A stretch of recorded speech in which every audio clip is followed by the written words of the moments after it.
Hey guys, welcome back to the channel. Today I want to take the SG1604 and do some drift testing with it using the plastic drift tires that come with this. As you guys know, if you saw my previous video or if you saw other reviews, there's quite a few on the internet, on YouTube especially, of this car. It also comes with some rubber on-road tires, which I'll do a separate video for that where we'll take it out and drive it around the street, do some cornering and turning, and see how the built-in gyro in this car works, because it helps to stabilize, come out of turns, and keep the car more in a straight line. So we'll do that on another day, because today I want to take this car and drive it around here in my basement, because I've got concrete floors here.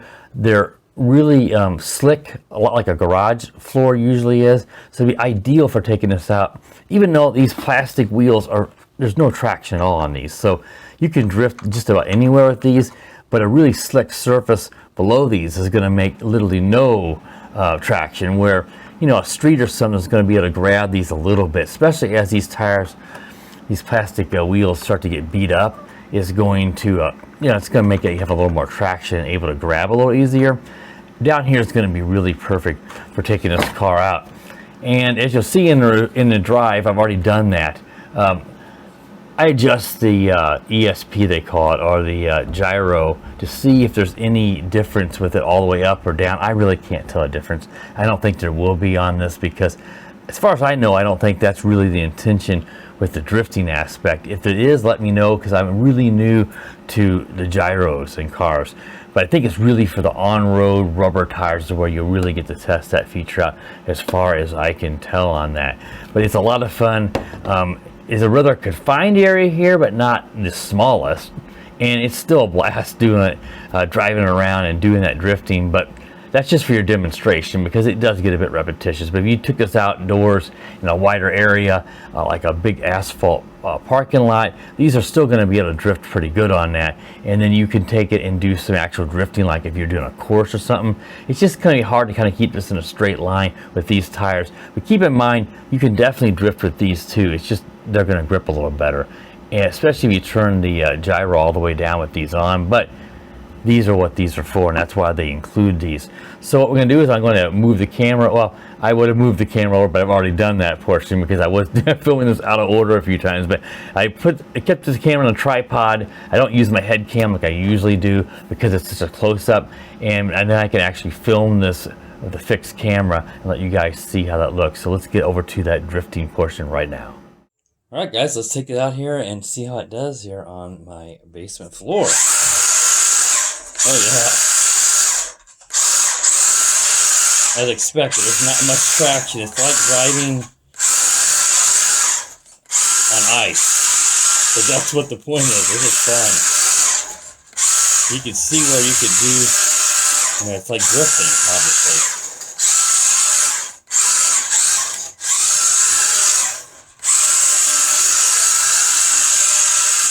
That's where it's fun, when you can kind of get that going and then kind of slide sideways like a car on ice. The trick there is to not oversteer it. Give it just a little, you know, a little bit of steering. The car kind of goes sideways. Now I've got the gyro in the middle here, so let's try turning it down. I just want to see if it has any effect at all with the slicks on. I don't think it's going to be able to do much.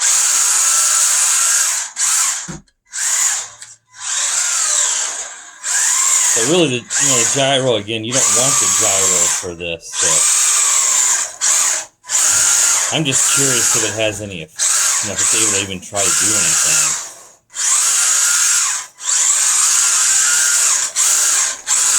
And you're constantly steering too, and I think the gyro is going to try to, you know, not going to be able to. I don't know how well the gyro will override that, you know, when you're constantly steering.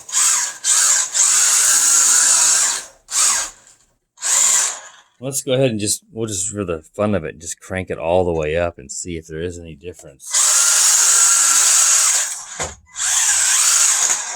If I can tell any difference. I mean, I really...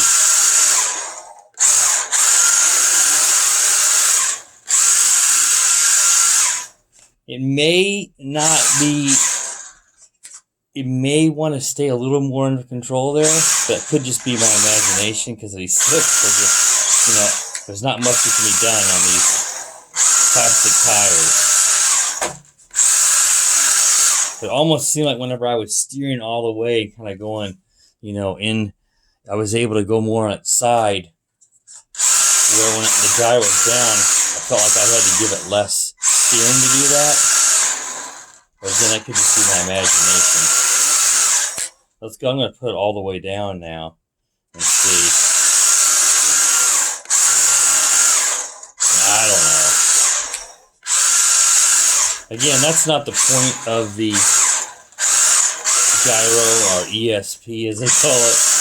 That's more for, as far as I can tell. And if you guys, if I'm wrong, correct me, because I'm new to the gyros. This is something that I'm really new to, so I'm not well schooled on them. I apologize for that. So if it is, if I'm wrong on that, let me know. I'd be the first to admit if I'm wrong on something. But the way I see it is, that's really going to be important on these rubber tires that I showed you guys in the initial overview, and of course here at the beginning of this video. These are rubbery. They're going to have good traction, and even with the good traction on a floor, especially like this, I was still able to do some drifting even with these, just not as good. But on a street, you're trying to go in a straight line, you want to go in a corner and come out of a corner really well, the gyro is going to help keep your car under control, where this is meant for drifting. So to me, the gyro seems like it would be sort of pointless here, but then again, maybe I'm missing something. So if I am, be sure to let me know in the comments.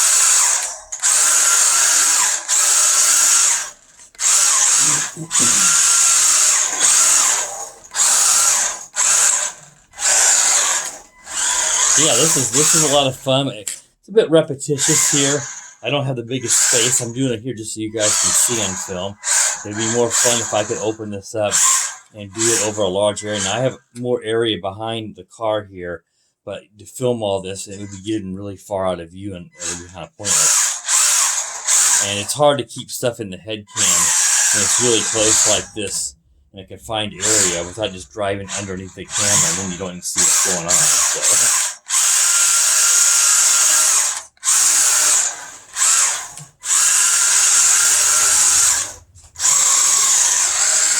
But the car looks really, the headlights are really awesome. Let me show you guys now a few things with those headlights.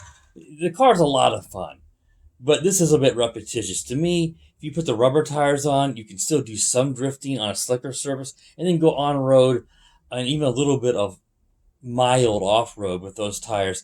My choice is going to be the rubber tires. The plastic tires are more of a specialty thing for doing just what we're doing here, because they're not going to be very good for the road, because you're going to constantly be drifting in donuts and peeling out, and you're not going to be able to keep the car under control is what I'm getting at.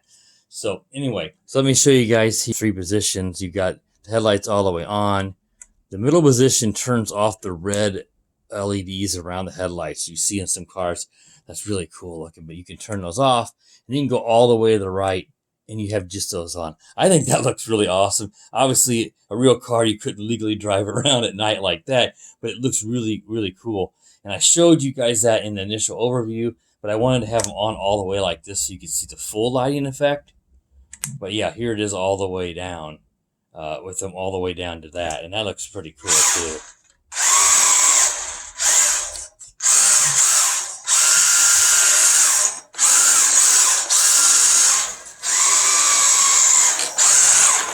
Oh, ran into the camera. Ran into the camera, guys. So that's what the big bump was. Alright, so this is getting obviously pretty repetitious. I don't think anybody, don't want to sit through, 8 to 10 minutes of a drift car in a little circle. So we don't want to keep dragging this out anyway. But yeah, this car is really neat. As I said, it's got several different uses. And I wanted to show the drifting here inside, because to do it outdoors is going to be tough to be able to showcase the slicks. So I'll follow up this video with a video with the rubber tires on road and let you guys see how that works, and that'll be a good showcase of how well the gyro works in this car. So pretty neat car. If you're interested in this, Banggood has these and several different battery versions. This is a 3 lithium ion version of this, and it's just a little bit more. So if you're going to go for it, might as well go up to 3 because that's just going to give you more runtime on this guy. So pretty darn cool. Looks really nice. There's also the truck version of this, which I think looks a little bit better than this one. So, I'll link you to those down in the video description if you are interested in picking this up. And go ahead and check that out. Anything that you do buy through a link on my channel does help support the channel. You don't pay a cent extra for it, but it does help support me so that I'm able to get more content like this and more items to review to let you guys see whether I like it or not. And as you know, I'll always be honest. I am not going to sugarcoat or tell you something's good just because I want to make sales. All right, guys, that wraps up the drifting with the slick tires video for the SG1604. Be sure to subscribe to the channel if you're new to the channel and you want to see videos like this, and click that subscribe button. Be sure to click the bell when you do so you know when I upload new videos that you get notified every time you don't miss any. And as always, guys, have a wonderful day. The power of the dark side.